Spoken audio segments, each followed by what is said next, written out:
শুভ সন্ধ্যা। আজ আমরা subject verb এগ্রিমেন্টের আরেকটা গুরুত্বপূর্ণ রুল নিয়ে আলোচনা করব।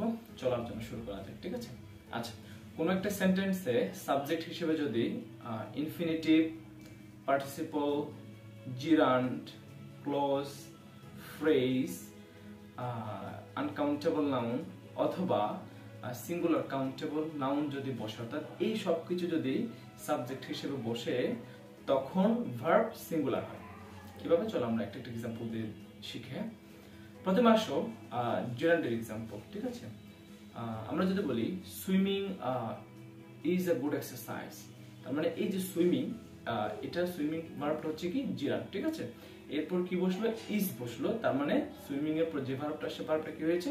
সিঙ্গুলার হয়েছে। ওকে, এখন আসো পার্টিসিপলের একটা এক্সাম্পল দেই, যে হচ্ছে আ রোলিং স্টোন গেদার্স নো মস।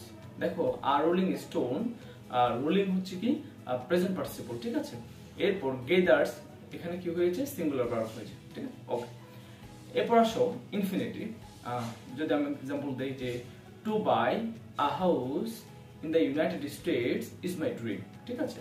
তাহলে টু বাই এই বাক্যটা হচ্ছে কি ইনফিনিটিভ, তার মানে এরপর আমি to buy a house in the United States is my dream, এখানে ভার্ব হিসেবে কি ইউজ করলাম? সিঙ্গুলার ভার্ব ইজ ইউজ করলাম, ঠিক আছে? আচ্ছা, এরপর ক্লোজ আসো, যেমন হচ্ছে that he is a good student is known to all, ঠিক আছে? এই যে that he is a good student, এটা হচ্ছে একটা ক্লোজ, তারপর যে ভার্বটা আসে সে ভার্বটা কি হয়েছে? সিঙ্গুলার হয়েছে, ঠিক আছে? আনকাউন্টেবল নাউন দিয়ে আসো, বলি যে হচ্ছে water is essential for our living, তার মানে ওয়াটার হচ্ছে এখানে দেখো আনকাউন্টেবল নাউন এবং এটার ভার্ব কি আসছে? ইজ, সিঙ্গুলার আসছে, ঠিক আছে? আচ্ছা, এরপর সিঙ্গুলার কাউন্টেবল যদি হয় he is a good student, he হচ্ছে সিঙ্গুলার আর ইজ হচ্ছে সিঙ্গুলার ভার্ব, ঠিক আছে? আশা করছি বুঝতে পেরেছো। Thank you.